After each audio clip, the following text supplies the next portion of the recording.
আমার তো প্রাণীদের সাথে একটা সখ্যতা আছে, আমি তুমি জানি। জানো। ঈদের দিনটা একটু বিকাল পর্যন্ত একটু একটু খারাপ লাগে, কারণ এত বেশি কুরবানি হয়, চারিদিকে পশু। রাতের থেকেই কিন্তু একটা কান্নার আওয়াজ পাই আমরা আমার খুব গরুদের। খারাপ লাগে। আমরা তো আসলে মিট লাভার, ছোটবেলা থেকে ওই অভ্যাস হয়ে গিয়েছে। আমরা স্যাক্রিফাইস মেন্টালিটিটা আমাদের মধ্যে রয়েছে, যেহেতু সেটা তো ইসলামিক আছে, মেন্টালিটি এবং থাকে। আমরা কি হয়, তুমি যেমন ছোটবেলা থেকে কিন্তু মাছ মাংস খেয়ে অভ্যস্ত, আমি মাছ মাংস খেয়ে অভ্যস্ত। আস্তে আস্তে এখন গিয়ে না প্রাণীদের প্রতি এত ভালোবাসা চলে আসছে, কিন্তু আমরা তো ওই অভ্যাস থেকেও বের হতে পারি না। যেটা করতে পারি যে ওদের কষ্টটা যেন কম হয়। আমরা যখন জবাই দিচ্ছি বা যখন কোরবানি হচ্ছে, তখন যেন আরেকটা পশু না দেখে, সেজন্য আগে থেকে না বুঝে, রুহুটা চলে যাওয়ার পরে যেন আসলে মাংস কাটাকাটি হয়। খুব ব্যস্ততা থাকে, তুমি দেখবা। রাইট, আমি তাই না? জানি, এটা আমি জবাই দেখি দিয়ে না। ওটা জবাই দিয়ে ওইটা, এই ব্যস্ততাটা যেন না থাকে।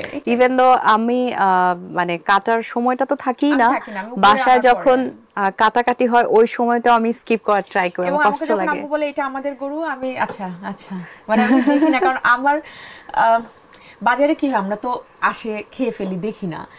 তো আমার তো প্রাণীদের সাথে একটা সখ্যতা আছে, আমি তুমি জানি। জানো। এবং আমার হানিকে আমি খুব রিসেন্টলি হারিয়েছি। হানি চলে যাওয়ার পর আমার অ্যানিও চলে গেছে 1 মাসের ব্যবধানে। তো আমার বাসায় এখন শুধু একটা বিড়াল আছে। আমাকে আমার বন্ধুরা বা কাছের মানুষরা সবসময় বলছে যে আরেকটা পেট নাও, কারণ মানে আমার জন্য খুব কষ্ট হচ্ছে, ছাড়া একটা অভ্যাস তো এত বছরের। তো আমি বলছি না, আমি ওর জায়গাটা এখনই কাউকে দিতে চাই না, মানে আমি রেডি না আরেকটা পেট নেওয়ার জন্য। বাহ, তো এই আর কি, বলা যায় যে ভালোবাসার ক্ষেত্রে তোমা মির্জা অনেক ডেডিকেটেড এটা ট্রু এবং অনেস্ট। এটা ট্রু।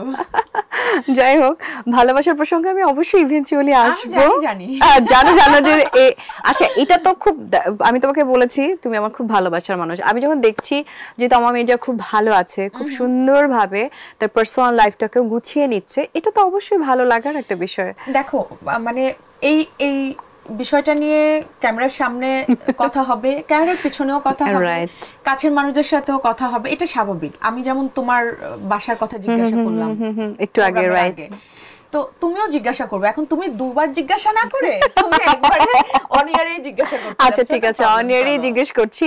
তুফান নিয়ে কেন তোমাকে কংগ্রেচুলেট করেছি, কারণ তুফানের সাথে তুমিও জড়িয়ে আছো, তাই না? ভালো মোমেন্টের সাথে জড়িয়ে থাকো। এরকম নতুন গাড়ি কিনেছো তোমরা, বা তোমাকেও কংগ্রেচুলেট করো, তোমার জন্মদিনটা অনেক ভালো কেটেছে।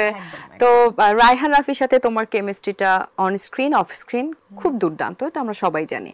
তো এটাকে আসলে নেক্সট লেভেলে আমরা সবাই দেখতে চাই, সেটার খবর বলো। না, ওইরকম কোনো চিন্তা ভাবনা এখনো নেই অনেস্টলি। থাকলে হয়তো ওটা নিয়েই কথা বলতাম, কিন্তু ওইটা নেই, ওটা নিয়ে বলতে পারছি না। আর রাফির সাথে যেটা হলো, এখন পুরো বিষয়টা ধরো ব্যক্তিগত, আমাদের সম্পর্কটা কত দূর বা কেমন